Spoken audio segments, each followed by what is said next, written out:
তো এখন আমি যদি অন্য মানুষের সম্পর্কে গীবত গাই, সমালোচনা করি, আপনার পেট ভরবে? আপনার পেট ভরবে না। সামনে নির্বাচন, আমি কি করব আমার দেশের মানুষের জন্য, দেশের মানুষ তো তাই জানতে চায়, তাই না? তাই তো নাকি ভাই? আমরা সরকার গঠন করলে কি করব আপনারা তো তাই জানতে চান, তাই না? কি ভাই ঠিক বলছি? এই যে রাস্তার ধারে মানুষ, যে ঠিক বলছি? তো এখন আমি যদি অন্য মানুষের সম্পর্কে গীবত গাই, সমালোচনা করি, আপনার পেট ভরবে? আপনার পেট ভরবে না। আপনি তো আমার কাছে জানতে চান যে আমি কি করব, আমি ক্ষমতা পেলে আপনার জন্য কি করব। এটাই তো 2 দিয়ে 4-এর মতন হিসাব, সোজা হিসাব। বড় কথা বলে লাভ আছে? যে সরকার হলে সরকার কি করবে।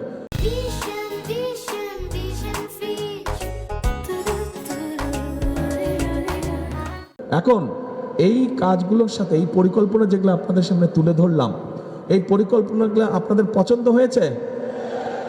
এই পিছনের ভাইরা আপনারা কিছু বলেন না? হাত তুললে শোনাতে যাব, শুনতে তো পাবো না, হাত তুললে বুঝতে পারবো যে আপনারা।